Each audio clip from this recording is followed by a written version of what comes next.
Welcome to Oilersnation Everyday with your hosts, Tyler and Liam.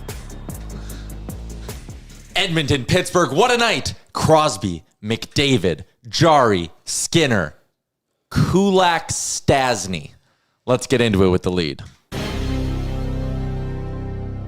I'm in a creative funk. These haven't been my best leads for the last, I'd say 10 shows.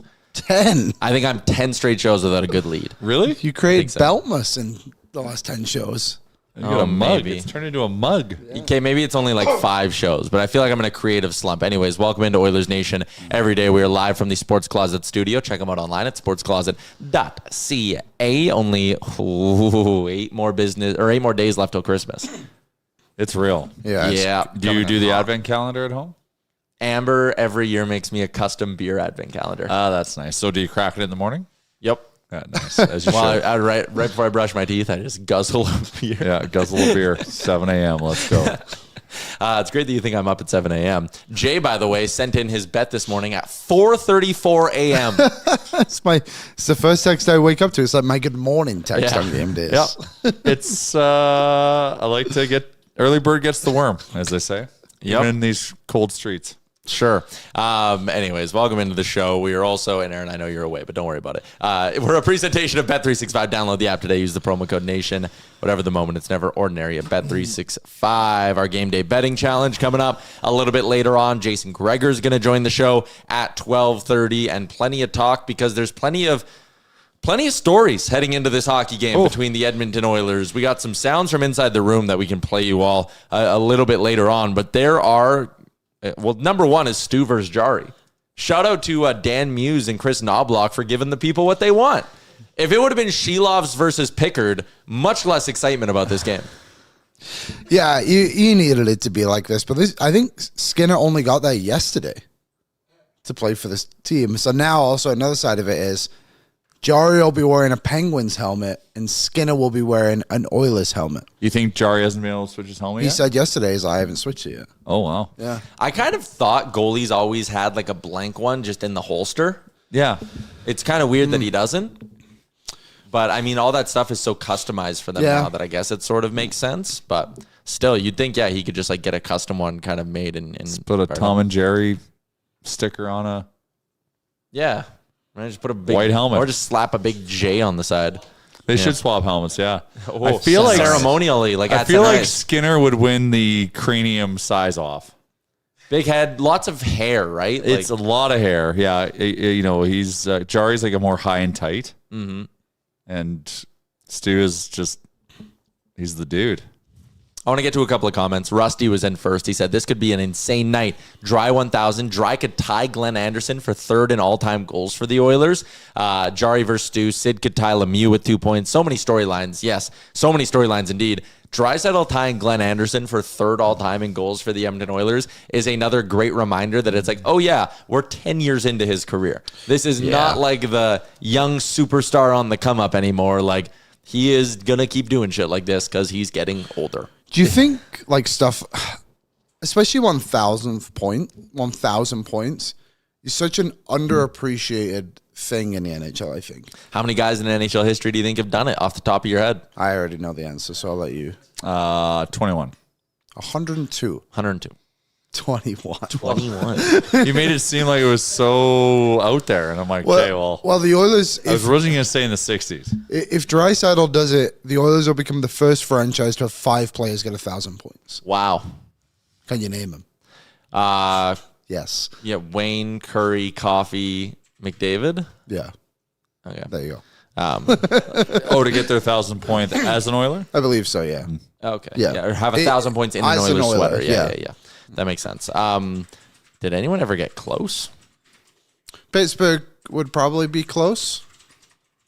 They probably have 3. I meant like Francis.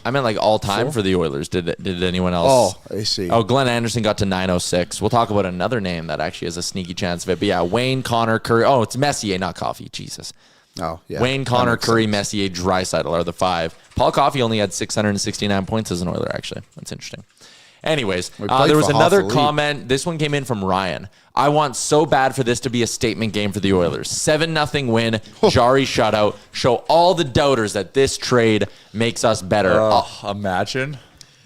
But like, sure. Like we almost need that as closure to the Skinner area, just absolutely thumping him. But What would that do to Stu himself, though? I Sacrificial lamb I has to be done. know, I know. It's. I actually don't want it to happen. I know. There's a part of me that's just like, let's just have a good game where the Oilers win, but both goalies play well. Yeah, both above 9. Yeah. I'm sprinkling on Stu shutout. But if we crush them, But I don't think it makes, and people will because we're in a reactionary hot take society. I don't think I wouldn't walk away from this game no matter what happens being like, well, the Oilers won the trade, just in a very similar way to Ryan. Ryan, if the Oilers lose 5-1 tonight, are you going to walk away from this being like, shouldn't have made the trade? It's just one Yes. game. It's just one we game. all are. No. Buddy, we're very delicate right now. Stu's getting a shutout, and so is Jarry from Brett. I mean, bet it. Double shutout. What do you think double shutout is on Bet365? Is it shutout plus 4,000 to begin with? Yeah. So 4 times 4, so 40. So plus 16,000. Whereas to record a shutout, I don't even know if they don't let you. Oh no, yeah, 100 to 1. 100 to 1. Both players to bring a shutout to a shootout. Maybe, I don't know. Maybe both players to get 30 saves. How about that? They both just stand tall, play good. That's not bad. We got a comment in here from Hockey Kid 176 who said, "I'm in math class, by the way." Hey, what are we learning? Quadratics? That's a little weird. Like, I feel like you shouldn't be listening to this. Well, no, we're trying to get to 1 million viewers. Don't Ah, tell anyone to I'm impressed that he's juggling both. It's the Math's end hard. of the semester, right? Yeah, You're- actually, it's this mail is it in peak, season. This was peak mail it in season when Is you were this in university school. math or high school math? I This is or de- elementary math? It's definitely high school math. Would not be surprised if it's like junior high math. But please follow up with us. integers. Jesus, that's a word I didn't think I'd ever hear again. Do you recall any of the math you learned in high school? What are integers? I remember algebra. I remember a Yeah. little bit of algebra. I remember bedmiss. That's Oh. like a skill you actually still somewhat need that sometimes. that one was reliable. It always circles its head around the internet. But there was just always what about SOHCAHTOA? Ooh. Was That was that- why, that that's why was, you needed the scientific calculator, if I'm not Yeah. mistaken. Yeah, sine, A cosine. squared plus B squared equals C I squared. was going to say Pythagorean theorem. Pythagorean's theorem. I actually use, I think, a pretty decent amount in my day to day, Yeah? Yeah. like mapping out distances. When in a triangular form. Yeah, like when you're walking somewhere, it's like, oh, what's quicker? It's like, oh, Pythagorean's theorem. This way's quicker than this way. That one you use a little bit. Yeah, no, it's got some play. It's got some play. And that's my recap of 12 years in math class. For my chemistry fans, about to remember specific heat capacity, M equals something MC delta T, energy equals M equals whatever. Chemistry 30 is the Correct only me wrong. class I ever failed. I only MC delta T. and I think my parents were kind of okay with it by this point, but I kind of punted on the last year of like grade 12. Like I checked down on a lot of classes. You're like, I'm going into digital media. Yeah, Yeah, were I you was already like- accepted? Because I was too. I mailed I was it in. like, all I need to be good at is English. So I went and just did like the general science class. And the only reason I did good in it is because my girlfriend at the time took the class in the first semester. Oh, nice. And the teacher didn't change the questions on his quizzes. So I did so good on all the quizzes. I would just like That is plagiarism. I would just I wouldn't be intentionally. admitting this. Statute of limitations, Yeah. though, it's okay to call It's it. fine. I would just like intentionally get a 90 on every quiz, wouldn't get 100. Smart enough. And then the test would come and the test would be different. And obviously I did not understand You'd get any of the 30? material. So I'd get like a 55. And I think the teacher knew because like he'd come and like kind of give me a look and be like, good job on the quizzes. And I'm like, yep, nailed this one. I remember it was my Chem 30 final or departmental, whatever the term you call it. And it's summer. I know I wasn't going to be a chemist. And I crushed Chem 30. I went in. I didn't study. I knew I had to get 31% because it was half your mark. Yeah. 31%. Rolled in. Bowled a 32%. Chem 30 pass. What are you laughing at? Dangerous. So he goes, why does Tyler need it? Is he calling in airstrikes? That one's funny. And then someone else goes, trigonometry on today of all days. You're right. This is a big game day. Oh, okay. There's a lot for us to be getting Well, to. there's so much at play. We might need Pythagorean's theorem to really sort it get out. to the root of it. But yeah, Stu versus Jarry tonight. If you could, to follow up, and this is where I wanted to go with the first comment I was reading. Good luck. What's your perfect night as a fan tonight? Script a perfect game for me. Perfect game. Well, it's my bet of the day, of the night, is the perfect script. Oilers win 2-1. Okay. Or 1-0, but 2-1. And both goalies have a great performance, and Leon gets his 1,000 points. We don't care about Crosby. He's not an Oiler yet. I kind of want, so here's my perfect night. I'm rooting for, obviously, the storylines. Oilers win 5-3. Empty netter. Okay. Oilers win 5-3, so they cover the puck line. Draisaitl gets his goal, gets his 1,000th point. Oilers clear the bench to celebrate. Sid ties Mario. Penguins leave the bench to celebrate. 2 bench clearing celebrations in one game. This too. And then Sid Game ends at midnight. and then Sid passes Mario, and they clear again. Yeah, when do you clear? You're not at, no. You're not clearing twice? Well, you're just being totally silly. Yes. We just talked about trigonometry for 10 minutes. Well, we have our boys in math class. Yeah. He needed some help. But would they clear on the tying goal or the go-ahead goal? Do they clear for Leon at 1,000 points? They Yeah. cleared for Connor. Yeah, I think They you cleared do. for David Pasternak's Oh, man, I wish 400th they goal did that. the other That would have been nice if they did that in Toronto. night. Yeah. Well, they should have, and it should have been the same way Connor got his 1,000th point, which was to pass across to Leon, and Leon scored, and then Connor whiffed on it. I know. That would have been quite poetic, actually. Because he didn't want to do it. So then, okay, less silly. Oilers win 5-3. So, like, What are maybe you I'll- cheering for? What are you cheering for? Remove the score. What are you cheering for tonight? I want Jarry to play well. Okay. So maybe it's So like you want 5. 3 against? Yeah, 5-2. 5-2. I want Leon to hit it. I want the puck line to be covered. And I don't want Stu to get totally lit up, which is why I'm saying empty net goal. And so you want Sid, do you want Sid to hit his? Yeah. To take away the thunder of Leon's? No, my buddy Eli is a Penguins fan, and he made a trip out to watch the Penguins. And He's there tonight? He's there. Well, he's been there for 3 games, and he's a goalie, of course. So he's had to watch his goalie get traded. I don't know what he's going to do with all his signed Tristan Jarry stuff now. And then in the 3 games he's been there, the Penguins have just blown third period leads consistently they've been across the board. terribly. So I would like him to come back with at least one positive memory of his trip from Pittsburgh. 4-2 Oilers. Okay. How about that? Sid gets it. Sid gets it. Yep. Draisaitl gets it. Jarry's a better goalie on the night.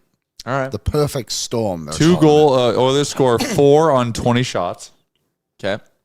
That would be fitted. That's about an 800 save percentage. I think. Yeah. And Jarry saves 35. Okay. I don't mind that. But that means the Oilers don't play well because he's got to face 35 shots. It just means Pittsburgh's throwing pucks from all over the place. Just a lot of outside shots. So Naeem, of course Naeem says this. His perfect night, Skinner lets in 4 on 7 shots and gets pulled. That would make me too sad because I like Stuart Skinner. It's you'd really feel for the guy. Canuck Flame sucks. 6-7 pens or you need to learn how to write scores. You want the Oilers to lose. Weird. I think that's GOAT. No. now. I'm pretty sure that's GOAT. Goat? He's trying to do Oh, 6-7. Yeah. Oh, he's trying to 6-7 it. I was watching, so I was at the mall, Which mall? West End? the West Edmonton Mall. There was a hockey tournament going on. Score is 6-6. Oh, no. Team scores the go-ahead goal. And they're like, okay, whatever. They're like, whatever team is up, 6-7. So they just kept going and then they said final score of the game, 6-7. Oh, and they were saying it in that order. Yes. Interesting. What have we become? Yeah. Kids Anyways. were jacked. So that's our perfect nights. A bunch of people. I just want the Oilers to win and try to get his 1,000th point on Skinner. I want it to have, if Dry's getting his point, it has to be the first goal. I want it to be out the way. Just Yeah. park What if it. it's in overtime? Then that would be awesome. What if it's 2-1 overtime, Leon scores to win? And that would be great because then you Ooh. could clear the benches anyway and it wouldn't matter. And we don't have to be stuck with a delay. Yeah. It's clean, yeah. It's Yeah. much cleaner. I am also rooting for a quick game tonight because Men's league tonight? I have to miss curling. And usually our last game before the Christmas break, me and the curling guys like to order a pizza and get like a bunch of drinks and have like a little bit of nice. a team Christmas party. But I got to watch the Oilers game and we curl early. But You can join them for the Pizza and drinks. If the game ends fast enough, I can join him for the pizza and drinks. So I kind of want the Oilers to wrap this thing up a little quick. Maybe if it's like 5-0 in the third, I can just sneak out and not watch Too the bad last it few doesn't minutes. start at 5 for you. It does start at 5. No, it doesn't. It starts at 5:30. It's a 5:30? Ooh, yeah, I'm really going to need a quick game. But again, that's a personal motive kind of thing. Stu Jarry, Sid 1,000 or Dry 1,000, Sid versus Lemieux, a more, we'll call it niche Oilers headline coming into this one. Quinn Hudson's in the lineup tonight. We had our predictions yesterday about where exactly he would slot. It's going to be down on the fourth line. Over under 8.5 minutes for Quinn Hudson tonight. Under. Ooh, that's the line. That's a good line, actually. It's under. Can we put a poll in the chat? Unless we're shelling them. Quinn Hudson. I fixed my sock. There's no way they're bringing, like, Connor Clattenburg, you understood why the minutes were low because he was coming up to do a very specific thing. It was cause chaos, give the team an emotional spark, lay some big hits. Like, him not getting minutes, I'm fine with that. If you call up Quinn Hudson and play him under 8.5 minutes tonight, what's the point? What are we doing? I think it depends how he's played a little bit too. I think he gets over that. I think he'll play closer. I think he'll play around 9 minutes tonight. 9 or 10 minutes. 9 or 10 minutes? Yeah, and I was kind of thinking, Can he kill penalties? I don't think he really does. Exactly. No. But he's playing on the fourth line. Who is it with Lazar and Frederick? Yeah. I feel like that's a bit of an energy line. You would hope it could be. Yeah, I guess Is that's Hudson what feisty? I would say gonna he plays with energy. Live in the wake of their energy. I think he'll live in the wake of their energy. Like those two, well, But you're also just bringing him up to, like, you're bringing him up to score a little bit here, right? it is only his third game, though. I think that's something to consider as well. Like, you did play pretty poorly against Montreal.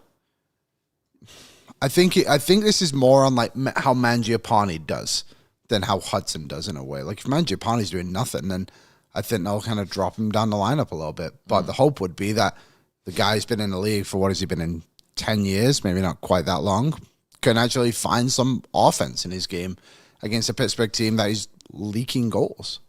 Yeah. That would be my ideal night, and rather than relying on Quinn Hudson, who I think is a good player and has blown out expectations already this season, he's also a guy that doesn't need to drive the offense himself. He can kind of capitalize on loose pucks, and he's got a really good shot. He's not afraid to snap it home first time, and I'm very curious to see how he does. But I went and looked last season when he played those 2 games towards the end of the season. Yep. He played 14-27 and 12-24. Wasn't one of them against the Sharks? Well, yeah, it was against LA and San Jose. Yeah, nothing Burger games. Bruce Kurlock had some interesting thoughts on Quinn Hudson. Obviously, Bruce watches a ton of Condors hockey. So he said, let's deal with the critique. Quinn Hudson scores a lot on the power play. Half his points come on the power play. That means 8 goals, 14 points in 24 games away from the power play. That's still really, really good. Solid. Like, that's solid 5-on-5 production. He adds Dylan Holloway's a guy who in Bakersfield did not score at this pace, either on the power play or away from it. Again, a little bit of a discrepancy there when it comes to the age, but this is how Bruce described him. He said he is a tremendously responsible forward who plays above the puck always. This will earn him lots of trust from the coaches. He rarely gets in trouble. So that's where maybe I'll critique a little bit on where they're playing him. I don't think the people who are sitting and slamming their fists being like, "Rah, why is he on the fourth line?" Like, no, you're bringing him up to help with the depth scoring. Like, that's kind of the whole point here. But I maybe wouldn't have minded if he was up and with Henrique. Just because I kind of want to give Quinn Hudson someone he can play off a little bit more than a Curtis Lazar, right? Like if Hudson's thing is playing safe quality hockey, then I think you need to put him with playmakers so that when things do get moving the other way, he's got some more help. Does that make sense? Like put him with guys who at least have a chance to be a little bit more dynamic, even though Mangiapane and Henrique have been struggling? Yeah, it definitely makes sense. Maybe it will. Does Maybe we'll Lazar blend it not up. give? I feel like Lazar gives you a little bit more, to be honest.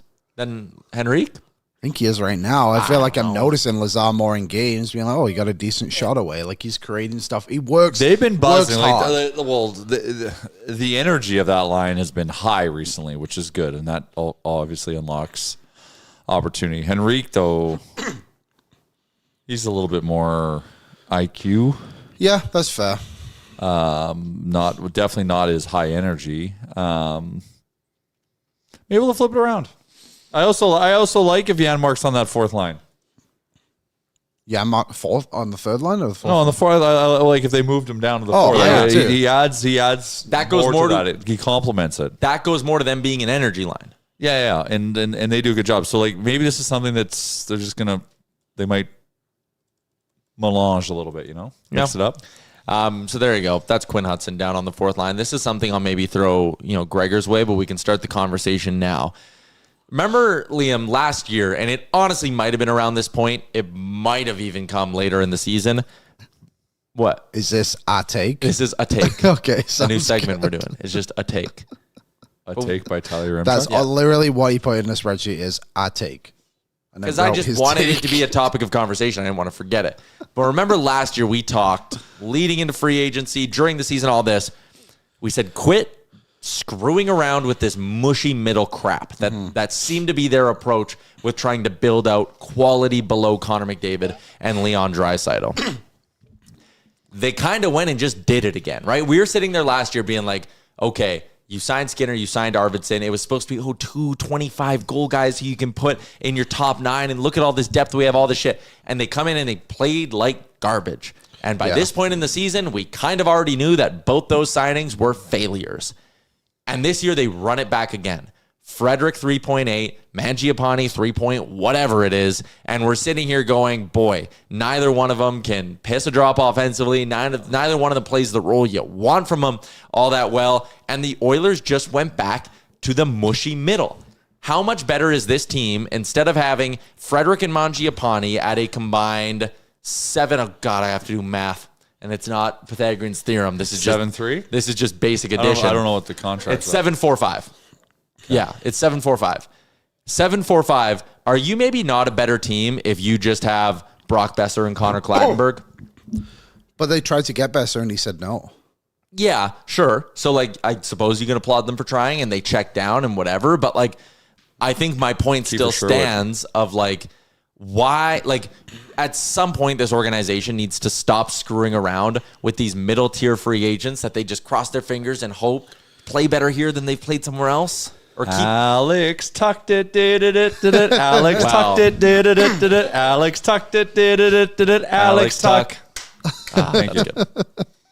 I agree with what you're saying, but I think they attempted to do that this year and it just didn't work out for them. So they tried the swing for Rantanen. They tried to get Besser. Rantanen, tried to get Besser.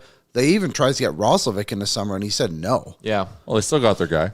They still ended up getting Roslovic, which has been a huge ad. Iron Pants But waited, patience. You think about the Mangiapane sign-in, and the Frederick one maybe came too early. I agree with you on that. But Mangiapane came so late in that day. And what was it? It was even the July one sign-in. But again, just don't do anything. You're right. You have Quinn Hudson upcoming now to try bail out your bottom six because the guys you're paying north of $10 million can't do it. Yeah, but in the moment, you get a guy who had 14 goals last season playing on the fourth line in Washington. So then that's more of and this is, Ryan says it in the chat, and I disagree with this, but he goes, it's not management's fault the players are underperforming. But at some point, both of them are underperforming. Yeah, at some point you do have to point the finger at pro scouting and be like, how are you missing on all of these guys? Or what's the real root issue? We've also had some guys that have taken, and this is it seems like Groundhog Day, where we get kind of these middle six guys, sign them, and they regress. I think this summer, and I actually completely agree with you, Ty. I think eventually they need to move into that realm of Liam. As much as I just sat there and said they tried to get Besser and he said no, you got to make these guys say yes eventually, right? You got to get to that point where it's Brock Besser isn't choosing. I'm sorry, Brock Besser. I don't want you anyways. Oh, yeah, okay. Maybe Brock Besser is. Do I like regular season goals? Kinda. But your point stands. At some point, I'm a playoff guy. This even goes into the New Jersey thing where it's oh yeah, they just couldn't make the cap space for Hughes, and it's they deserve to be criticized for that. You find the cap space. Good you have GMs to figure out get it done. Right? Yes. Yeah. And someone said Tuck isn't coming to Canada. First off, he's from Buffalo, basically Canada. Second off, his wife's from Kelowna, so I don't know about that. Yeah, I'm not too worried about Brock Besser also has 23 points in 29 playoff games. Yeah, he was dynamite. Yeah, that's pretty good. That is better than what Skinner and Arvidsson did. All right, I stand corrected. I just don't feel like he's. I think the way I'm looking at it, Ty, and like I said, they have to become the team that starts to get these top guys in free agency again. They did it with Hyman, obviously. They've done it with other guys too. But like, I don't know if this past summer was a year to even do it. Yeah, and hey, maybe that's fair. Well, who was available? Let's unpack that again. So you have Brock Besser, who went to Vancouver for 7.725. Mikael Granlund went to Anaheim for $7 million. I wouldn't want Granlund. Ehlers was $8.5 million. Ehlers would have been fun. And that was kind of, those were all the forwards. It was a shitty free agent class, I'll give you that. Those were all the forwards that was signed for over $6 million. Okay, keep going. That's it. That's the list. The rest of them are all just re-signed guys like Vladi, Nazar, McTavish, McDavid. RFAs. Like that was it. The rest of them were defensemen. So let's just maybe apply this thinking to like going forward then. The Oilers heading into next season have 7 defensemen signed. They have 1 goalie signed. They have 10 forwards on the roster. They have $11 million in cap space, just over 11. So let's say the goalie takes up whatever, brings you down to $10 million. You basically have $10 million to sign 2 forwards. Yes.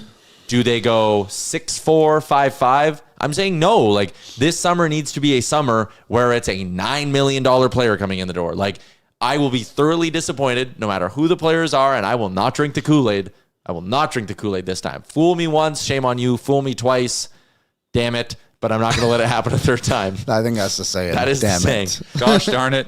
But like, this summer has to be a year where you show that you've learned your lesson. And it's like, hey, we're not just going to go sign 2 middling guys. You're not just going to go, as much as I've liked them, like, don't just go Jack Roslovic for 5 and another guy for 5. As much as I, again, really like Roslovic, like, you have to go spend money this summer. If you bring back Roslovic, it's because you've dumped Mangiapane. You know what I mean? Which you should be trying to do. Yeah.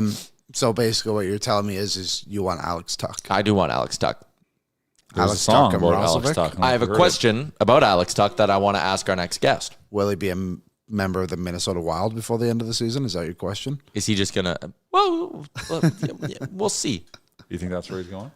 I just think it seems like a pretty good destination for him. A reunion, one might call it. He was drafted by the Wild. Oh, that's true. 18th overall. Yeah, that was one of those like insane expansion draft blunders that the Golden Knights just pounced on. one of very many. One of very, very many. And Seattle's sitting there like, damn it. Damn it, we want to join the league too. Let's get out to the Star Mechanical guest line. It's Edmonton's #1 He's not in plumbing. his chair at the moment. Okay, then we will not get it. I just saw that he popped in, so I thought he would be here. But we'll wait then on Gregor. I'll ask you this question. It's giving me my lead question to Gregor. Out of Henrique, Mangiapane, and Frederick, because there's kind of 2 ways you can look at these guys who are struggling. You can go, they are struggling and they're in a slump and they have more to give. Or you can go, this is just who they are. Which one of those 3 do you think has the most to give still? You're asking Jay, right? Yeah. Okay, just making sure. I I think, man, I want it. It's got to be. It has to be Frederick. Yeah. It has to be Frederick. I think so too. Can it be? Is another question. I think that is also But a good question. Gosh darn it! It better be him. Yeah. I Jolly think- Gee. So, Jolly Gee. I think based off the future as well, it has to be him.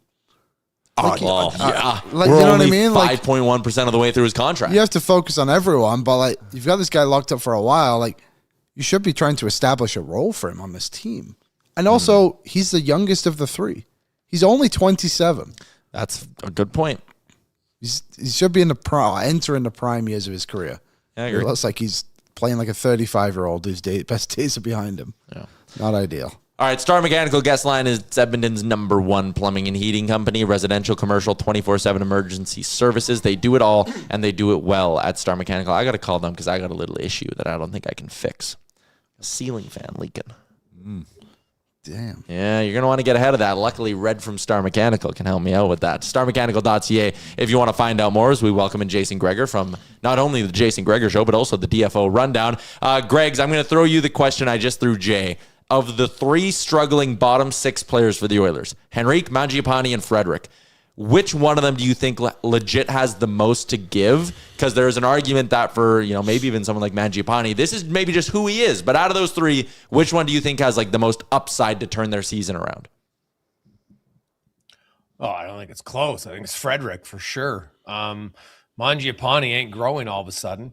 I don't think he's He's like he had the one great year, but he's really like a 12, 13 goal scorer type of guy.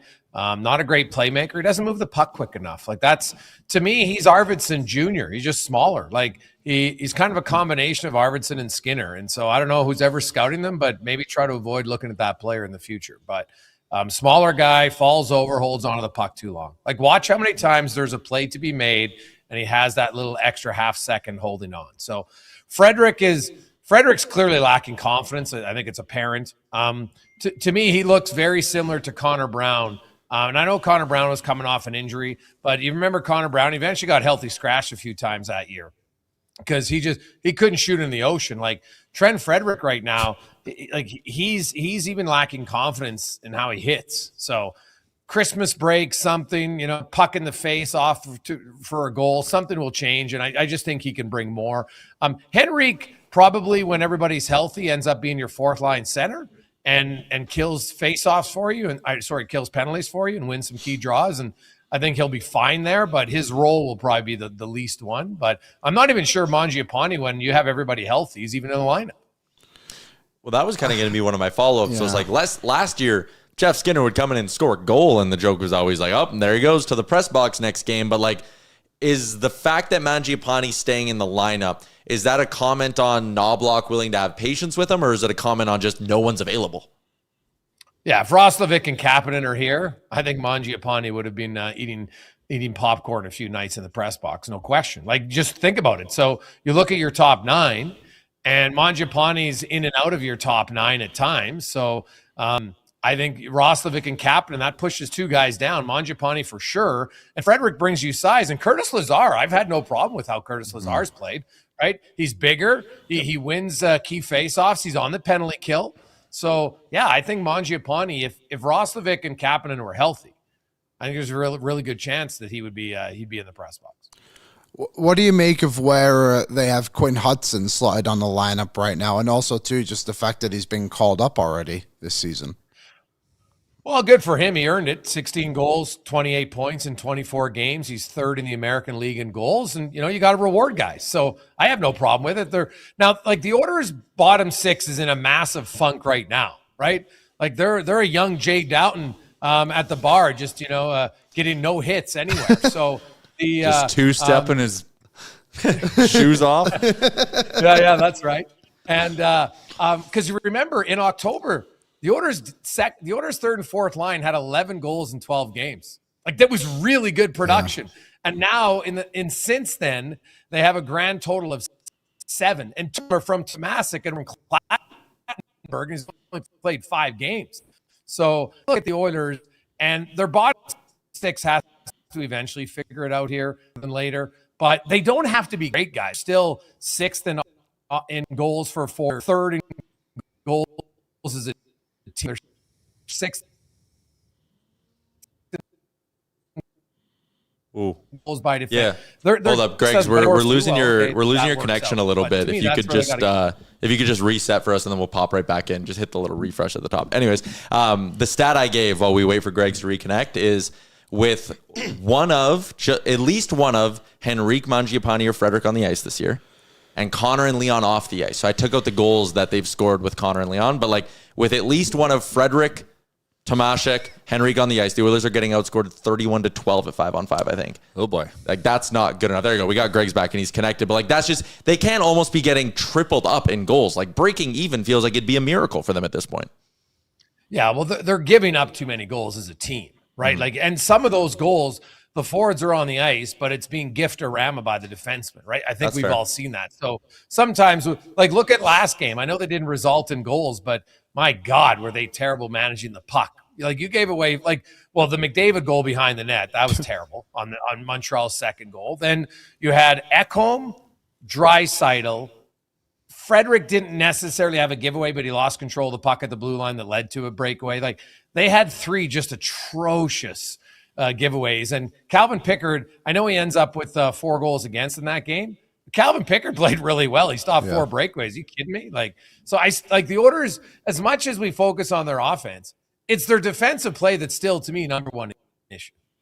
Mm-hmm. Yeah. I wanted to ask you, obviously, the storyline tonight is Tristan Jarry versus Stuart Skinner. But Brett Kulak obviously went in that deal as well. Do you think he's being overlooked for how important he was to this blue line in playoffs? But also, too, he did have a struggling start to the season. Well, his last 2 years in the regular season 5-on-5 weren't good, right? He got outscored 68-53 last year and 25-15 this year. So it's 93-68. It's not ideal, right? So that's not good. But in the playoffs, that guy's money. And so I don't think the Oilers will miss Brett Kulak in the regular season with Stastny. I think he'll be fine. But come playoff time, and we won't know if Spencer Stastny can play well in the playoffs until it comes. And that's the risk of that trade, right? Because Brett Kulak has been incredibly consistent in the postseason. Like, I don't think people realize, because of the Ekholm injury last year, Brett Kulak played the second most 5-on-5 minutes of any Oiler in the playoffs last year. And he was good. So, yes, that's my concern. Isn't regular season. That's fine. Kulak's, he's a little bit like Claude Lemieux, obviously not as high scoring, but he's a guy who's maybe his regular season is okay, but he really elevates his game in the playoffs. And that's why, guys, I won't be stunned if Pittsburgh actually trades him at the deadline, because lots of teams will be looking to acquire him.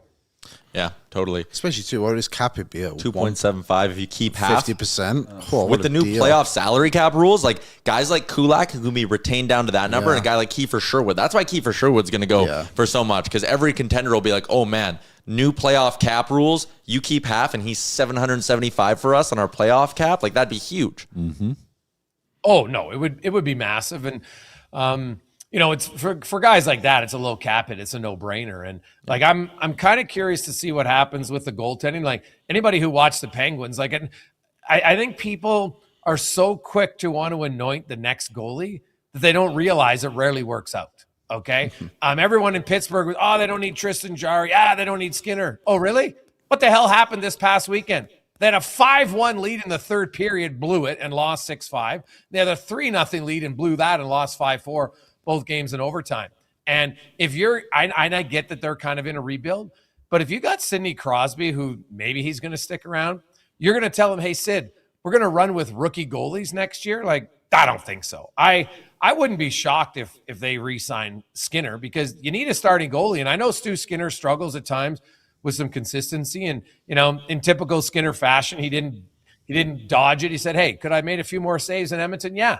But Skinner still played really well, and I think it gets overlooked at times, right? Everyone says, they lost the cup because of goaltending. I'm like, are you on crack? They don't even get to the Stanley Cup final without Skinner's play in the Western Conference Finals, right? And against Vegas. And yeah, he got pulled against LA last year, but the Oilers' defense in those first two games was so horrific. 28 high-danger chances against. And the next 4 games, when Pickard comes in, they only gave up 26 combined in 4 games. So I don't care who your goalie is. When you're giving up 14 high-danger chances, you're losing. Now, that being said, Stuart Skinner needs to play better. And I do believe that Tristan Jarry, at his best, is better than Skinner. But we really haven't seen him in the playoffs. And when you talk to Josh Yohe and other guys in Pittsburgh, they're like, God, Tristan Jarry was horrific in the playoffs. But it was his first time through. So, but there's some uncertainty with the trades because you're losing playoff experience. And that's just a fact. Now, that doesn't mean that Jarry and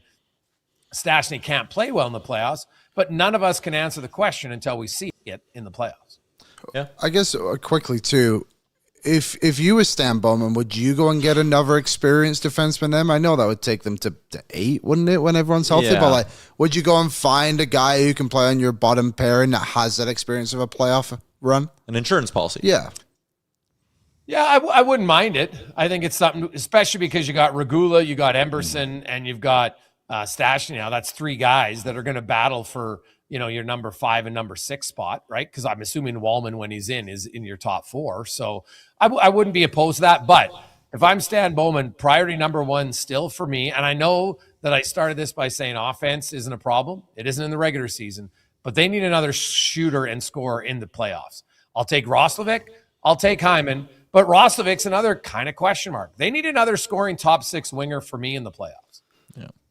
Yeah, I think I would agree with that, even just from the sense of it would slot everything down, which actually brings me to, I think, another interesting question. And you obviously do the DFO rundown with Merrick and Rupp. You go all around the league with those guys. Jarmo Kekalainen's in Buffalo now. Do you think Kekalainen being there makes it more or less likely that they trade Alex Tuch at some point this season? It's a good question. Kekalainen, a few things. He's never been afraid to wheel and deal. And he has if you actually look at the draft history that he had in Columbus, they were really good. The problem was his big name Russian players, Bobrovsky and Panarin, wanted to leave to different markets. And there's not much you can do about that at times. If a guy wants to go, ask Vancouver, he's going to go. So I think a lot of it depends. Hey, they've suddenly won 3 games in a row. I still think Buffalo has more talent than their record says, but in the East, there's so many teams after that. Like, I don't think there's like the 4 best, maybe the 5 best teams in the NHL are in the West right now until Florida gets healthy. When Florida's healthy, I'd probably put them back in. Maybe Tampa Bay. But Carolina, I'm sorry. Carolina is what Carolina is. They're good, but they don't have a difference maker up front. And until that changes, they're, to me, not a top 5 cup contender. But the East has a bunch of mushy middle teams. What if Buffalo actually plays up to their potential here for the next 2 months and stays just slightly above 500? They're probably in the mix, right, for a playoff spot. So if they are, then I don't think they'll trade Tuch, because I think he desperately would love to imagine Alex Tuch somehow helps them make the playoffs for the first time in 15 years. For a guy who's from that area, that's going to mean a lot. So I think Tuch, it's not so much who the GM is, it's what their record is leading up to March 6th. Yeah, that's fair. I just look at it with Kekalainen. Like, on one hand, you mentioned his amateur scouting. Like, I'm sure that is a guy who would love to get his hands on an extra first-round pick this year, love to get his hands on a high-end prospect from another organization. But you mentioned the 15 years, there is also that pressure of, like, he's not any normal GM who's walking into a job on year 1 and is going to be given some amount of a grace period. I'm going to take things slow, do things my way. Like, he also has to send a bit of a message to that fan base that, like, we're not going to keep allowing guys to walk out the door. Like, throwing the bag at Alex Tuch sends a message to Buffalo fans that, like, we are still going to contend next season. Yes, and I think that's really important, man, with Tage Thompson and Rasmus Dahlin and others around. Like, you got to have something at some point to make you believe this is going to end. Right? Because, man, if you get rid of Alex Tuch, and yeah, you get some draft picks, but that draft pick most likely isn't helping you this year or the following year. So now you're just a worse team again. Like, it sucks that they've been in this cycle, and Oiler fans know it. But think about it. You thought the decade of darkness was terrible? This is 50% longer. Yeah. Like, oh my God. Like, imagine 5 more years of suck. Yeah. Like, it could have been just horrific. So, man, I feel for Sabres fans. I really do. Yeah, that is really tough. I have one more Oilers one before we let you go. We were talking about, like, does Mangiapane come out of the lineup when Kapanen and Roslovic are healthy? What are they going to, like, is it just as simple as Tomasic goes down to Bakersfield? Or, like, I've heard people be like, he won't go to the American League. He'll go back home, or they'll trade him, or some team will pick him up. Like, what do they do with Tomasic when everyone's healthy? Well, he doesn't require waivers, because it's his first year, so you can send him down. He's on a one-way deal, so he'll make the money. Clattenburg, obviously, I think would go back down. I think Quinn Hudson would go back down first. I think they'd rather have Tomasic as their 13th forward at that point over him. But right now, they've got, like, Jones goes back down, Clattenburg goes back down. Like, they got a lot of bodies. They just traded Rem Pitlick because they also got Poulin from Pittsburgh, right? So they've got a lot of bodies down there. I don't know if they really want that many more, because the good news is, they got some young guys playing quite well. So we'll see. Can they all stay healthy? That's the question, right? Like, just what Roslovic is hoping. I talked to him in last home game, and God, he told me a gruesome story, and I just got to double check if I can share the intimate details on, but he had surgery, and not on his finger. And so that's why he was out. But he's very confident that, like, he's on the trip, he's skating. He told me he was really hoping to get in a game before Christmas, one of the home games, either Vegas or Calgary. I would think maybe Calgary. But if not, he'll play the game right after Christmas.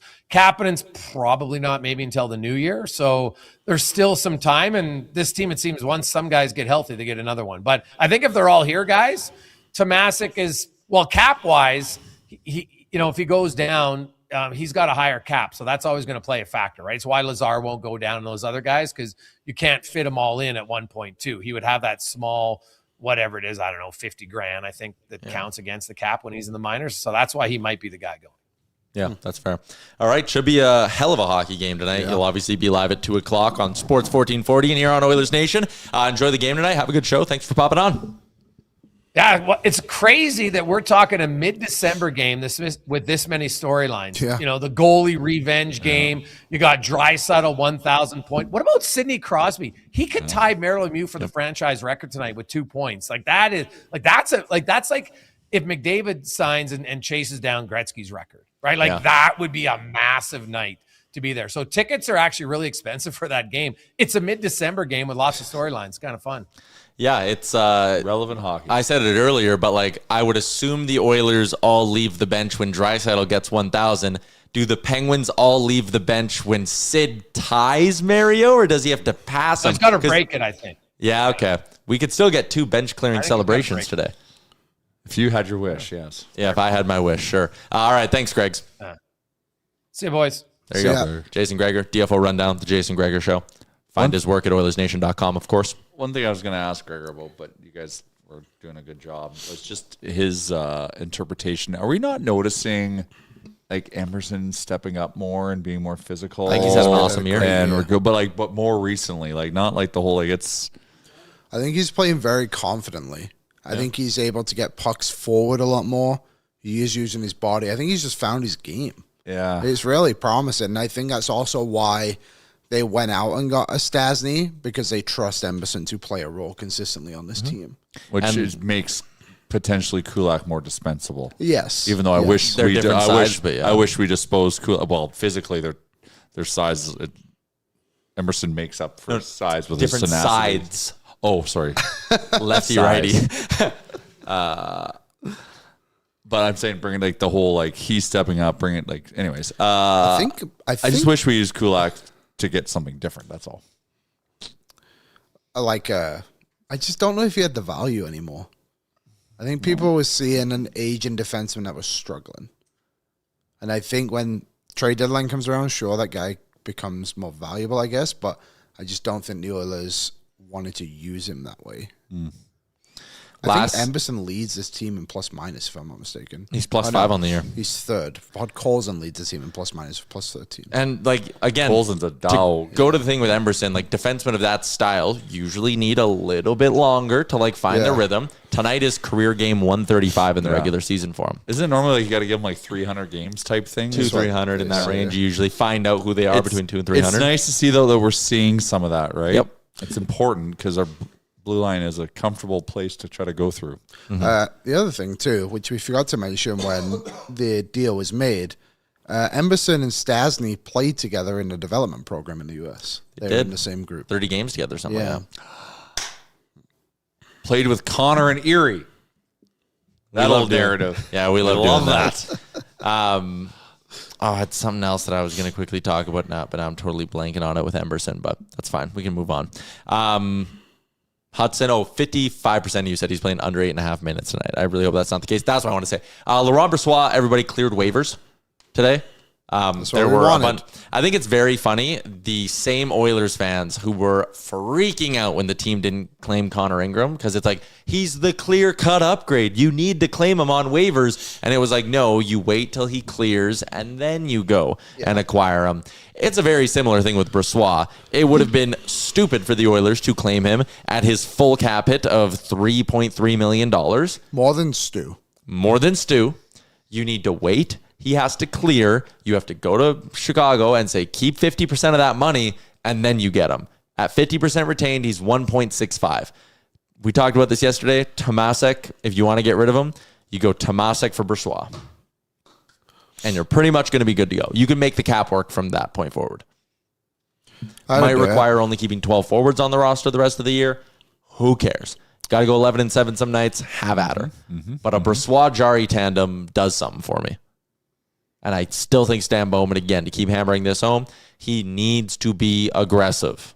Needs to be aggressive. What's going on with Danault? Yeah, that's why I'm pulling up my phone. He has not been traded. No, Mark D'Amico just basically confirmed the rumblings that, and he's not obviously a big name insider, but Mark D'Amico said that Danault's asked for a trade. Okay. And I Mark think D'Amico is a French-Canadian reporter, right? yes. Phillip Danault, famously French Canadian. Correct. Yeah, the Oilers can't afford him. No. Also, I don't think he has a goal this season. He's struggling, man. Like, again. I just think, has he been a good player throughout his career? 100%. We've seen it firsthand. But I think that would be a difficult one for the Oilers to swallow in the sense of, we just talked about Henrique, Mangiapane, and Frederick not being able to score goals. Do you want a fourth guy to that group? Well, yeah. So Phillip Danault last year scored 8 goals in 80 games while averaging 17 minutes and 40 seconds a night. What's he going to do when he comes here and he gets 14 minutes a night? And he's getting 6 fewer shifts in a game. Like, it's just, no. We're not doing the Phillip Danault conversation. It's pointless. He's insanely expensive. If he was making $3 million and it was like, would you swap him for Henrique? Yes. I'd give the conversation the time of day. He's making north of $5 million. The Kings aren't going to send him. He's not good. He's Not just, good. yeah, he struggled. Remember when he signed in LA and everyone was like, Edmonton, your reign is over. Yeah. 2 centimeter will shut down McDavid and Draisaitl. Yeah. Kopitar to know. And now one's retiring and one wants a trade. Never happened. Classic. Kingdom is falling down. Yes, it is. Shout out Ken. I think the others should be all over Jared McCann. I'm starting that rumor right now. Even though I've been doing it Even for a though week. we don't know if he's available and we Doesn't don't know if matter. Seattle's selling and we haven't heard a single insider bring him up. Doesn't matter. We did this. We did it with Wallman last Did year. it Wallman. So I'm in. manifest him. Him over Tuck? Yes. Yes. Oh my You God. get one yes. extra year on McCann, and he's only 250,000 more. He's $5 million for 2 years. So that's what I'm thinking. Tuck's Is like, faster though, isn't he not? Tuck's up. No, McCann can fly. Yeah. Yeah. I think they're both as good as each other. Tuck's to more be honest, physical. I just like the extra Yeah. year on McCann. He's also Tuck can score. McCann can score. Yeah, and then plus 2, you get McCann for the extra year. You don't have to worry about paying him $9 or $10 million. I That's how agree. you sign Jack Roslovic. Yeah, and then you have McCann and Roslovic next year, and that Yes. forward group is sick. Yes. All right, you know what? Wrap up this year. Let's move on. Yeah, let's go to the summer. I I'm said gonna at go the to start of the year we're all waiting for the summer, and you all laughed at me. We're not. Jobs not. No. I want to know what's going to happen. I like transactions. Well, the trade deadline's still ahead of us. Good point. Did we tell everyone where Jay was when the Tristan Jarry trade happened? Yeah, can you tell us your day that day? Because that was one of my favorite phone calls I've ever had with was you. it? And I've had great convos I with you. was in like this. I don't know what you call it. I was in this meeting where no electronics are allowed. And what time did the meeting start at? 8 a.m. So your phone was away at like 7:55. Yes. And the trade broke at 7:57. Yeah. Like, so I ran in. Yeah, like 7:55. Because also, if you're late to this meeting, you get fined $250. Whoa. Whoa. Damn. Yeah. So, and it's no electronics. Illuminati? So we finished the meeting, and all of a sudden it's like Skinner trade. I'm like, what?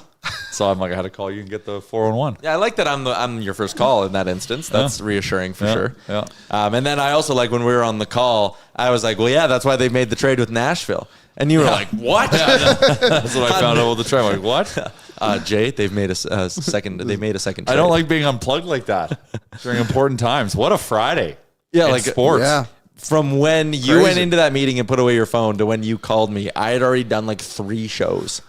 I had been streaming for like over 2 hours about I these mean, trades. good, Yeah, but like every detail crazy. you needed, Tyler had. So it's good. it was a big day at the network. I'll tell you that much. Yeah, huge day. So many moves. Well, then- Baseball had some moves. Quinn Hughes. Quinn Hughes. Yeah. We're going to Team talk was buzzing. a little bit more about the Bill Guerin Quinn Hughes thing in what's trending later on. But for now, let's get to our Bet365 Game Day Betting Challenge. Whatever the moment, it's never ordinary at Bet365. Download the app today. Use the promo code NATION. I think I said that. Anyways, is Jay meeting with Hut Rights? Dangerous Wade is on fire We're today. churning butter. This is It was a like butter watching MJ in his prime, I feel like, in the YouTube chat with how Dangerous Wade's rolling today. But Game Day Betting Challenge. Who wants, or do we have the standings? Who wants what? Did anyone hit? I No. hit. Oh, I you had did? McDavid shots last game. So you're back in first. Jay still in last. I was so close. You needed, I think, just a Draisaitl goal. Yeah, I was And that so was it. close. So this was obviously the Detroit game was the last one we did. My units are minus 5.05. Tyler's minus 6.1. Jay's minus 11.8. I'm making some moves today. Here's what I'm taking. Minor moves. Connor 4 shots, Oilers over 2.5 goals. I think they'll find a way to get to Stu to some extent. And I think just reading what you read, maybe it's more of a gut thing. I think Connor's going to really want to score one on Stu. So I think he's going to be shooting the puck a lot. Okay. I think there's going to be a little bit of that angle where like Connor's going to be like, I'm beating you tonight. 4 shots for Connor because he'll be trigger happy. 2.5 goals for the Edmonton Oilers plus 230. Liam. Draisaitl power play point plus 135. I feel like if he established a lead, now he's back to reliable. The old strategy. He's only up by 1 unit. I shall remind him. But that's okay. Yeah. Plus 135. Okay. Draisaitl power play point. The power play's been really good recently. I know it fell flat on its face last game, but besides that, it's been fairly reliable. The Penguins penalty kill, by the way, 6th in the NHL this year, 13th in the month of December at 82.1%. Jay? Exactly what I wanted. I think both goalies are showing up tonight because they have something to prove. Yep. So I'm brave in taking the under 6.5 total. I should have probably teased that down a little bit more. Unpopular take, though. Betting unders is kind of fun. It's the most stressful thing you can do. You're watching the clock a lot. Yeah. It's when you're in one, it's good. Money line, because I believe in the Oilers. And tonight, Leon gets us out 1,000 point in Steel Town. Plus 290. Not a lot, but enough. Relatively narrative driven. The goalies play well. Leo Very gets his point. You didn't narrative-driven. want to throw in Sid 2 points. No, I didn't want to overcomplicate it. That would have made it so juicy with the under and betting on that, though. Yes. Probably would have been like enough to. I should have teased it down to under 5.5. Well, you wanted to go even. I thought you meant the other way. Yeah. No. That's what I'm saying. I was brave to go under 6.5. If I think both goalies are showing up, you got to think it's 3-2 on the high side. Yeah, that's fair. That's fair. So I should have went 5.5 to juice it up. That would have probably taken over plus 400. So my bad. Should we do a quick goalie report? Yeah. The Pittsburgh Penguins are going with Stuart Skinner tonight. Who? Do we have everything loaded? Because Stuart Skinner, Oh, boy. not an ear goalie. Pretty weak on the righty at we knew that. 33%. Not so strong on the left either, 63%. You want to be aiming high on Stu because he's high glove and blocker. Low Both glove not and the blocker. best. Oh, yeah, both low. I'm sorry. There's a lot of holes I was there. working my way Strong down. chest, though. Aim to the sides and high is kind of what I'm getting Yeah, for don't this. shoot it right at him. Yeah. He's got that. Just if he has to move. I believe from stuff I've read over the years, lateral movement is something on Stu you want to be looking at. He's gonna look so good tonight. Like we're It's aware going to be of that, weird right? seeing him now as a player. Like, oh, my God, we gave him up. You want to pull up the other one, Aaron? Get in tight. You might be getting a few goals in him. Also, weak behind the net. Don't remember that goal. 85% from behind the net on his save. Weak in front of the net. Also a borderline comment on the Oilers' defensive structure. He played for the Oilers. So there you go. That's your opponent goalie report on Stuart Skinner. If you would have told me a week ago we were doing that, No. goddamn. Actually, I probably would have believed you. Well, it's like I said. I bet Stu contributed to the pot to get Draisaitl or something for his 1,000th point. Yeah, And now he's going to be the goalie that the point happens against. Oh. because he would have Special. chipped in. I bet you they all chip in like $250 or Yeah, whatever, right? something, Like whatever it is. $500, $20. $1,000. Probably, yeah. You think it's a G each? I You think think so. they need to spend A but guy, Jay, a guy for his 1,000th game gets like a fucking $30,000 watch. Yeah, that's fair. Or if not more. Or and like a trip and a this and a that. This is 1,000 points. This is why we need to have a former NHLer on the show. Do you think it's that maybe be a little bit too socialist for the NHL? Do you think it's like based on like Connor's like, guys, I'm chipping in 10, and Ty Emerson's like, thank God you chipped in 10. Yeah, there'd be, percentage there'd be a little bit. Connor would probably chip in more than others. For Like sure. they're not going to But- Connor Clattenburg yeah, they- being like, With the bowl being like, half your earnings, big guy. But like the worst thing ever is when a guy gets traded to a team who's on like game 998. Oh, Because then the onus is on the new team for the but they gift. probably have that all purchased before. No. Really? No. That's not from my understanding. Yeah, that would suck. So it's like, Jesus, like I played 3 games with you and I got to fork out $2,000. And you got to show up wearing like some silly ass shirt. Yeah. Don't even know The this guy's shirt is name. fine. Low cost. It's fun. Everyone likes dressing up. Yeah. Just take your silver stick. I think it is quite poetic that it will likely happen tonight against Pittsburgh. Yeah. Just with Connor McDavid and Draisaitl always being compared to Malkin and Crosby. That his 1,000th point would be against them, against a goalie he played with his entire career. Well, not his entire career, Steve's entire career, I guess. Luch goes, Skinner should join the 1,000-point bench clear. He gets his wires get crossed. He's like, what the hell? It's going to be weird. It's going to be weird to see him. This is a conversation I know you probably have to go. I do. When Nuge plays his 1,000th game, like I don't know if you saw the other day, the Jets all went out wearing Niederreiter jerseys for warm-up. Oilers did it for Henrique as well. When Nuge plays his 1,000th game in the NHL, how great would it be if the Oilers went out for warm-up with jerseys that just said Nuge on the back? I bet they will. You don't think they'll do Nuge and Hopkins? You think they'll just might do Nuge? It's a lot of letters. Sure, I'm sure You know they what I have mean? But them. I mean, it is though. Like, to be real about it, like, I think he'll just say Nuge. That'd be so cool. Didn't they say Rico for Henrique? No, I think they said they were shirts. When they warmed up, wasn't They there? wore the racing jackets and things. Yeah, didn't but they? I think it said Henrique on the back. I don't think it said Oh, did Rico. it? Okay. Yeah. I think Nuge. All right. Jay, thank you for hopping on. Yeah. Go Oil. Yeah, Well, and the under. Thank you. Go Dry. Yep. Go Jarry. Yep. And go Stu. Just to a moderate Just have level. a stew night, Stu. Yeah. Be your 889, and I'm good. 3 goals on 21 shots. Yeah. Just Three- be you. three Jarry, on you that. be you. 909 versus 889. We win. Yeah. The math checks out. Pythagorean theorem also checks out. Yep.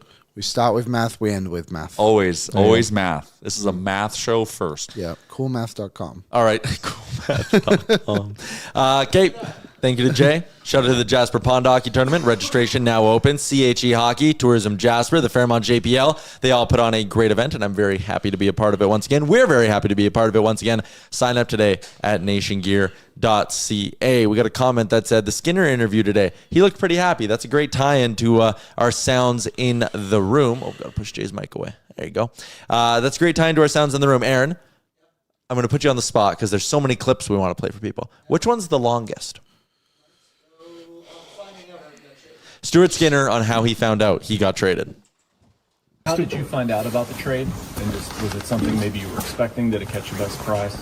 Yeah, I mean, I don't know. In Edmonton, I don't know if you guys know, but there's been rumors probably going on for the last 5 years. So it's not that I really caught it by surprise, but yeah, just woke up one morning and got a call. Woke up to a call by Stan, and he was just telling me that there's a trade going on, and be ready for a call from Pittsburgh. And then I got on the phone with Kyle, and it was an awesome conversation. And yeah, I got the whole laydown on what's going on, getting the visas, travel, and all that stuff. So yeah, it was really smooth. There you go. There's how Stu found out he was traded to the Pittsburgh Penguins. Now, what's this one, Aaron? How his time in Pittsburgh? His time in Pittsburgh. Hit it. Howdy, Stuart. Welcome to Pittsburgh. Just what have the past 4 or 5 days been like for you? Yeah, it's been good. I mean, first of all, just like with the travel and everything, the team here and the organization has done nothing but just give us the easiest time with our travels. With the place that we're set up in and how they've been treating our family, it's been, to be honest, very, very impressive. And we're very fortunate and very grateful that just to be in Pittsburgh, but also just how they've been treating us to start. It's been yeah, we're very grateful as a family. Okay, do the next one, Aaron. You got to tee him up a little. I can't remember what he was. Jarry on his time in Edmonton? No. Pittsburgh. His time in Pittsburgh. Yeah, it's different.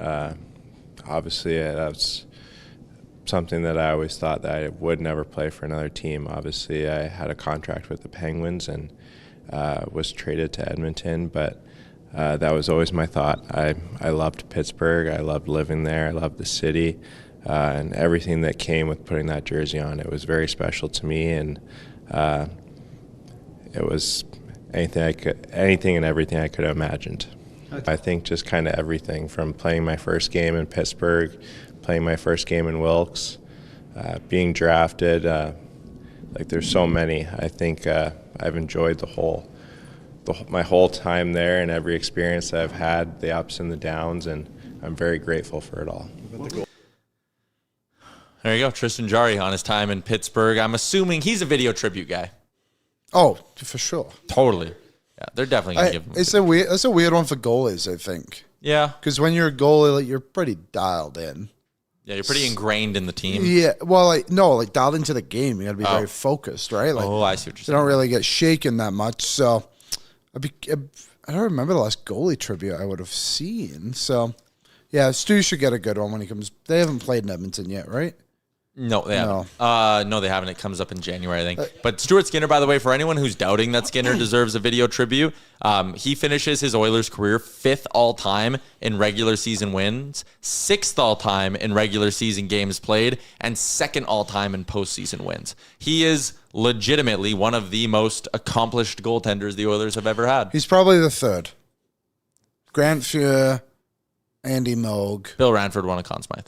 Did he? Okay, Yeah. so the 4th. So he's 4th. He's Mount Rushmore of Oilers goaltending. Stuart Skinner's there. Yeah, and I don't think he's the 4th best goalie. There's obviously Cujo. Cam Talbot was awesome that one year as well. But like Jack Campbell. When you look, not Jack Campbell. Mikko Koskinen won a playoff game once.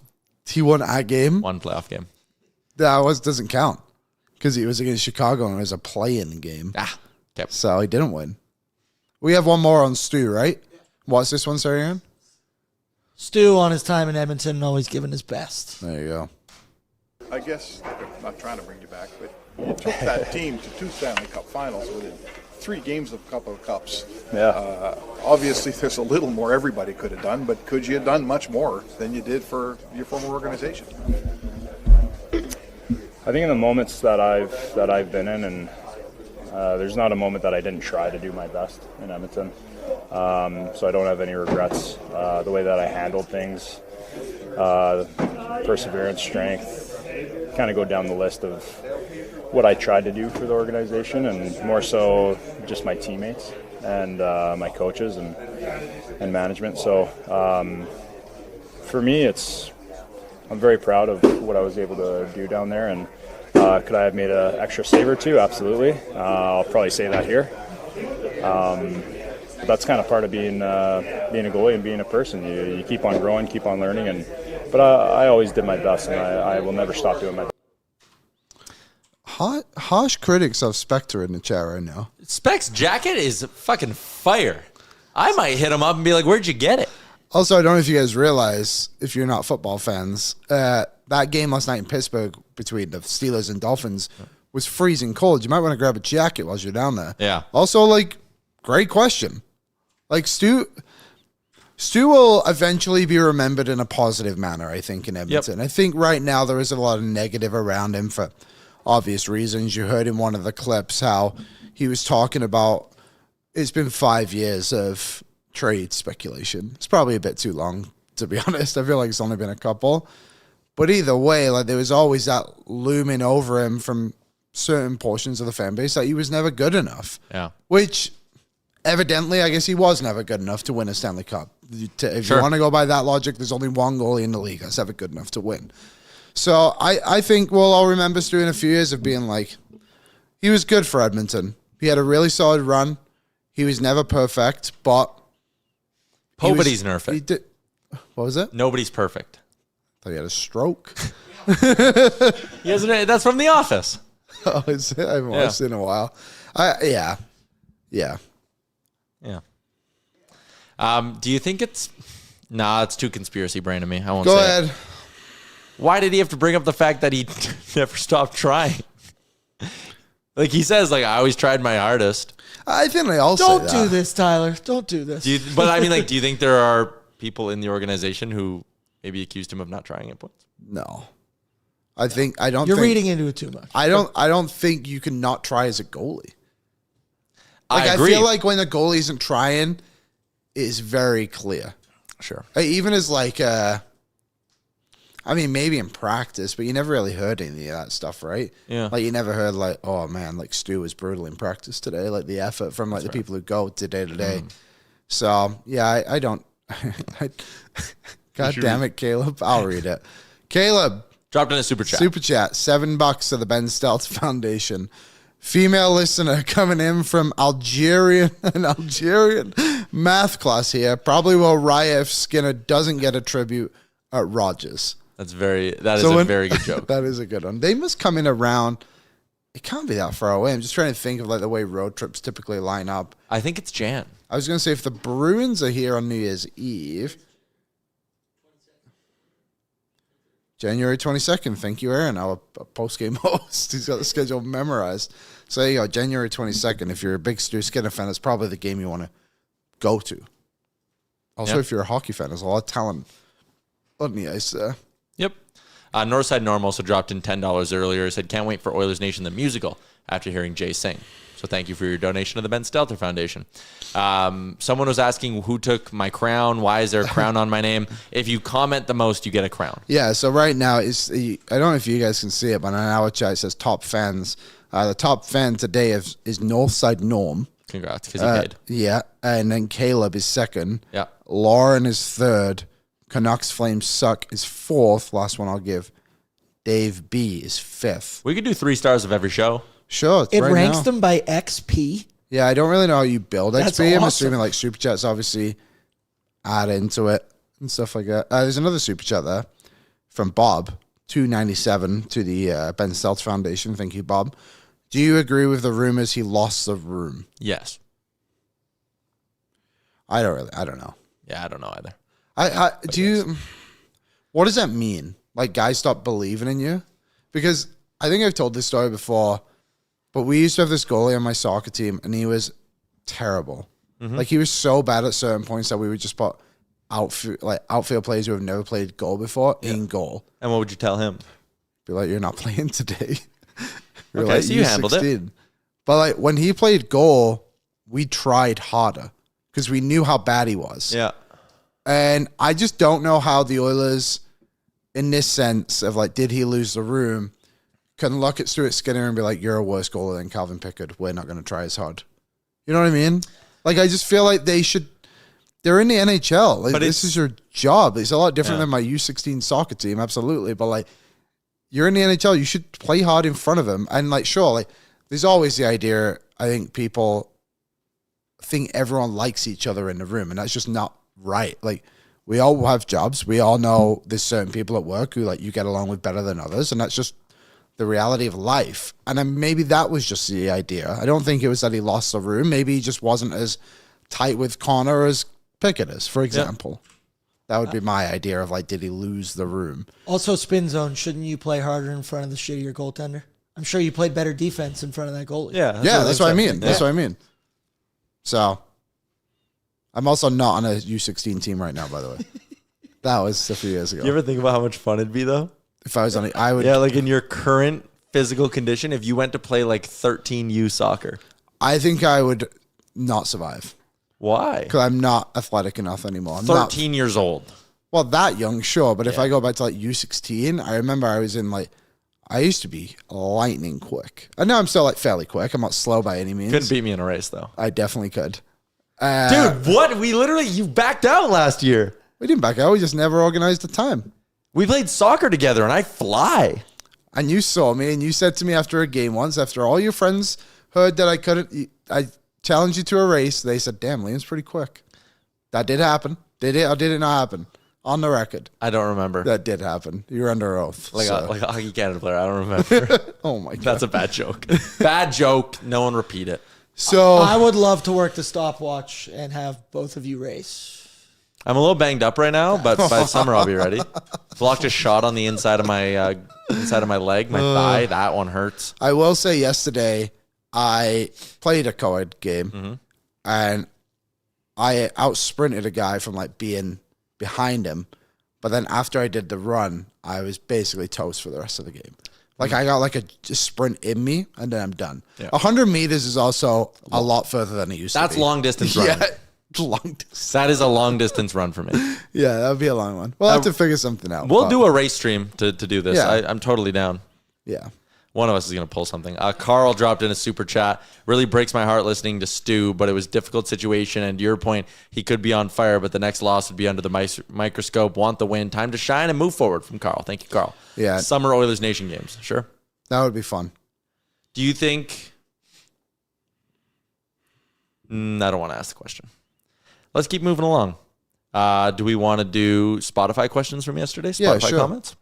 We probably got a bunch, so we'll let Aaron pull those up here for a second. How is 100 meters longer than before? 100 meters is 100 meters. You must be fun at because parties. I'm 10 years older. Yeah. And also about 40 pounds heavier than I used to be. Yeah. Spotify comments. Let's get into them from yesterday. We told you guys you could pick your own adventure. And where would you play Quinn Hughes, or would you acquire Laurent Brossoit? Chandler's in. I'd put Quinn Hughes on the third line. He's been racking up points in the AHL, and our bottom six hates offense, apparently. I'd imagine third line minutes would give him a good chance to make an impact. I agree with you. Obviously, Chris Knobloch does not. He's playing on the fourth line. White boy with a fade.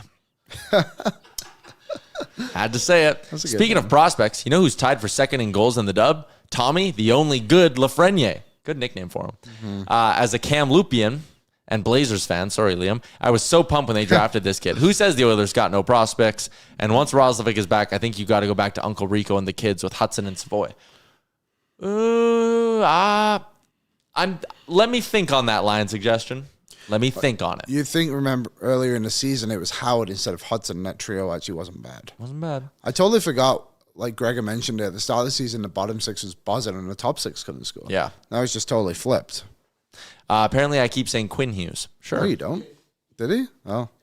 I'd put Hudson on the third line to start the game, and the Oilers should be able to establish a 3 or more goal lead. I think they should give him some shifts with Draisaitl as well, see what he can do with an elite playmaker. I wouldn't do that yet. Bridge too far, as they say. Mm-hmm. Skinner and Jarry have a chance to do the funniest thing ever by warming up in each other's creases tonight. They skate out and just switch sides, go up for him. And I could see Jarry. This is not a comment on how I view Tristan Jarry a person. I could see him out of an intermission skating to the wrong net. Yeah. Hand up, might happen. I wonder how many times he's been in the visitor's dressing That's what room. I mean. There was a video of Chris Kreider at Madison Square Garden the other day going out for a skate, like going for a pregame skate, but he was coming from the visitor's room and he legitimately got stuck. He didn't know where to go. Yeah, why would they go to that side of the arena ever? Jacob is in. I know this is random, but would you want the Oilers to win the division? Because if they win, they had to play Minnesota, Colorado, Dallas, or Winnipeg. I'd much rather get second and play the Kings, Vegas, or the Ducks. No, you want the division for home ice. And it's obviously going to be Minnesota, Colorado, and Dallas, 1, 2, 3. So I'm not scared of having to play Winnipeg in the playoffs at all. You can beat the Winnipeg Jets. Yes. Connor Hellebuck is one of the worst playoff performers in the league. Yeah. He is. Right? He has never had a really strong playoff series. Maybe one. I actually think, ironically, it was against the Oilers. Yeah. That one year. They swept us. That's a good point. This one from Brady is a trade proposal, Liam. Awesome. Thank you, LB Brady. 50% retained with your boy, Matt Grizzlick. Yes. For Tomashek, Phillip, and a third. Don't put Phillip in there. Just waive Phillip and put him in Bako. But, yeah, I like that. I think there's a deal there with the third rounder. Again, if you feel like Grizzlick can be a part-time man, I like that deal. I would do that deal. And he says, and please play Hudson 12 minutes a night. I hope so. How many playoff games has Matt Grizzlick played? Because this might play into my bringing it. 66 playoff games. Yeah. It's not nothing. He would have had a bunch with the Bruins, right? Yeah, 20 with the Bruins, 12 with the Bruins, 11 with the Bruins, and kind of faded away towards the end. Plus 5 this season in Chicago. He only has 5 points. He's third on the team in plus minus. I wonder about, just as we asked Gregor, do they bring in a more veteran guy? The one problem with Matt Grizzlick, he's only 5'10". He would be the shortest defenseman on he's the a lot shorter than me. Yeah, a lot shorter than me too. It's another throwback bit. He is smaller. I do think the Oilers would want to have a little bit more size. I actually never knew he was that small. It's kind of wild. Yeah. Someone in the chat, because I said, man, I wish we had a former NHLer on the show to talk about this. He said, you guys had Demers and Gazdick. We also had Louis DeBrusque. No, we hadn't even told the chat yet. I feel like we were hiding. I'll tell him if you want. Sure. Louis DeBrusque will be no longer on the show. Not Louis' fault. Not our fault. Not our fault. Shout out Sportsnet's legal department. Shout out them. So that's not ideal. Me and Louis had an emotional conversation. I said, yeah, Louis called. Yeah, and he was I knew why he was calling because it's, made its rounds. Yeah. And I said, it feels like, I felt like a girlfriend calling to break up with you. Because when the phone finally rang, I was like, I know why Lou Dog's calling. And he started the call. He goes, I don't know how to tell you this, Ty. Yeah. So and I was like, Louie, I already know why you're calling, man. So, anyways, that sucks. Yeah. So we need to find someone who is, how do we put this? In no way affiliated with Sportsnet or the Oilers, but can talk to us about the Oilers games that happen on Sportsnet. And doesn't have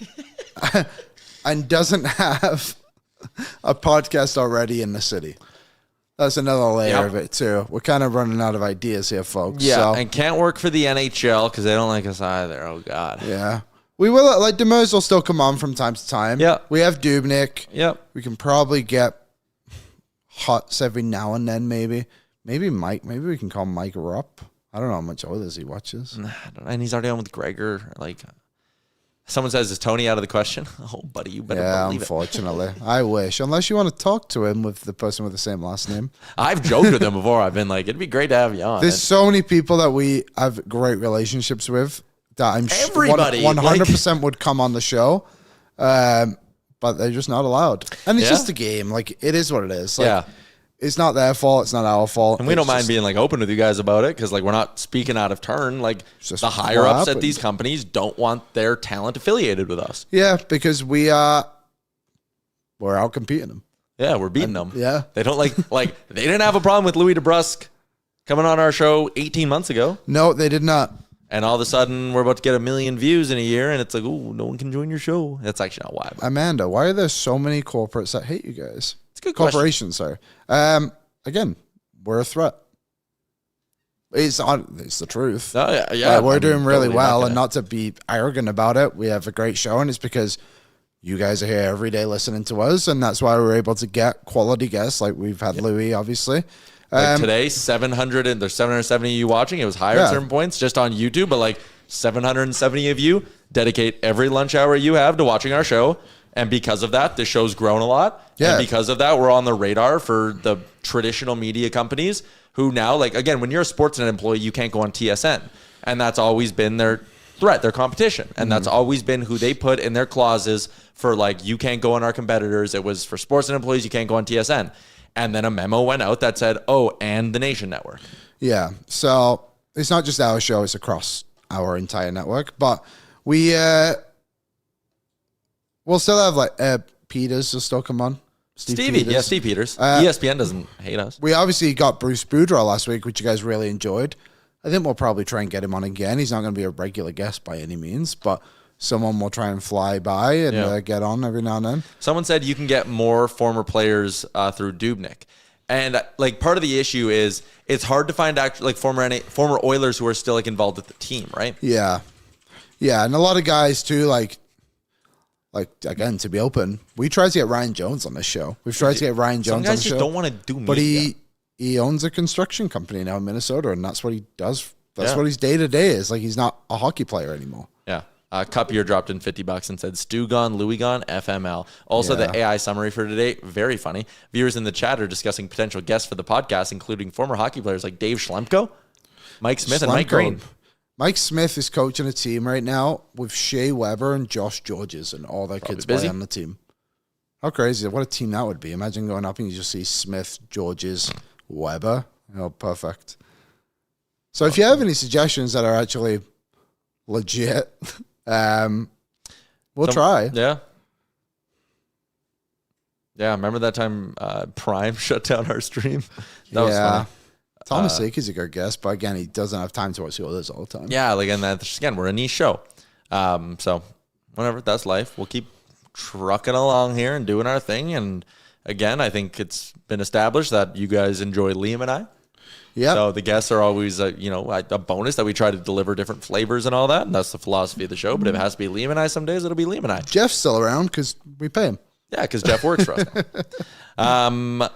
All right. Let's do, very quickly, I want to do what's trending.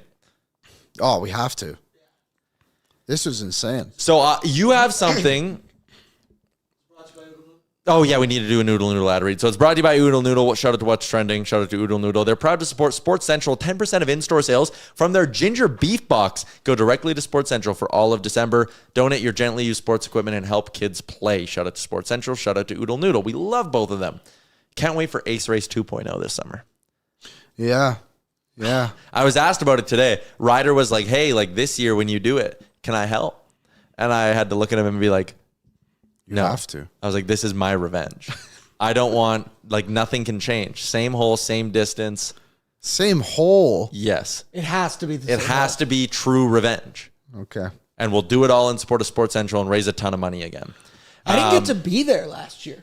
I just yeah. set the whole thing you up. were We're away. going to do it earlier in this. I want to take a celebrity shot. We're going to do it earlier this year so that, like, it's not interfering with holidays. Because, like, that was another part of it last year. I know I've beaten it to death, but, like, I was gassed. I was back for my honeymoon, all that. Yeah. What's trending? You have a darts highlight that I have not seen that you think I'll love. So, I forget this guy's first name, but his last name, funnily enough, is Menzies. And if you remember earlier in the week, we had Michael Menzies, a writer for us at Oilers Nation, talk about like how the Darts World Championship is back. And then this clip came out of this guy who lost his game and just put his hand down on a firework. Why would he do to that? put it out and then just starts beating up a table. Oh, my God. And then, so he lost to it. He wasn't supposed to lose this game. I've never heard of this guy, though. And then just like, hugs it out. And, I mean, his hand has to be burnt to shit. And then it was clearly bleeding pretty bad. And the other guy's celebrating. And then, just beats up a table. Is there another angle of it, Aaron? Here you go. So it's him just punching the table. And who is this guy? His name is Menzies. Crazy stuff. And how is his hand was not that like... his dart throwing hand is the only question I have. It is. But he's out now, so it doesn't even matter. But crazy stuff. Crazy stuff. I just... What the hell? Yeah. As Lance said, damn, that's punk. Sure is. Very burned hand, totally. Like, that must have been... I can't even imagine. Outside, Ryan says that's badass. No, that's a dumbass. Is what that is. There's a line somewhere between badass and dumbass. It's over that line, I think. He's being a poor sport, too, because if he lost, the other guy earned those sparks. It starts so casually. Yeah. And that's the thing. It's very nonchalant what he does. That's I'm going to put out his firework. Still. Cold sparkler or not. There's got to be a bit of a burn on that. Whew. And yeah, that'll hurt either way. Punch at the table, probably not a good idea. I like how he like punched the metal part. Yeah. Kind of crazy. So that's basically all that's been trending for us. Is that all we had in there? I didn't have Not really. A bunch of NHLers keep getting scratched for being late. Also, Mike Sullivan's just a dick. What? Okay, so I know this he already. He scratched Mika Zibanejad for being late. Okay, fair enough. And then they asked him, like, what was the circumstances? And he kind of said, like, well, like, in this city, like, traffic can hurt you in New York City. And, like, that's what happened. Traffic caused him to be late. And they were like, so did you think about maybe cutting him some slack because it was traffic? If you know that. And he was like, no. And then today he was asked, is this the first time Mika's been punished or had an issue with being late? And instead of just, like, being a smart coach and being like, nope, like, this was the first time, like, or whatever, he was like, I'm not going to make comments on players' behavioral habits. You just did. Just a moron. I hate that guy. Yeah, that's Team America's head coach, too, Yeah. by the way. Yeah, well, I think Pittsburgh's better off without him. I think Tristan Jarry's better off without him. And I think America is good for him. Yep. That'll be great. All right. I think that's a wrap on today's edition of the show. Who's going to be our guest tomorrow? Jeff Merrick. You want me to tease it? Yeah. Jeff Merrick texted me today. He goes, think I got something for Oilers Nation tomorrow. Awesome. Bang, bang, bang. Come back tomorrow. Before you leave the stream, please leave a like on the video. Aaron is live at 4 p.m. with Devin Dubnyk. 4:30. 4:30 with Doobie? No, not. Doobie's big. He's big dogging me for the NHL Network today. Well, I know. That'll happen. But it'll be me, Zach Brett, down at Dog Patch. So many storylines in this hockey game. I could pregame for 2 hours before, but should be a good one. Hopefully, I want Skinner to get a shutout. I want the double shutout. Yeah. Go. A great comment from Bob as we head out here. Can we talk about what to do with Trent? Frederick? Good comment, Bob. That's a good one. All right. That's all I got. Have a great game day, everybody. We'll see you all tomorrow right back here at noon Mountain Time. Thanks for tuning in. Oil up. What's up, Nation citizens? If you enjoyed today's episode of Oilers Nation Everyday, make sure you hit the subscribe button here on our YouTube to not miss any of our content. We got you covered from interviews, insight, analysis, everything you need to stay up to date on everything around the team. Hit that subscribe button so you don't miss a video.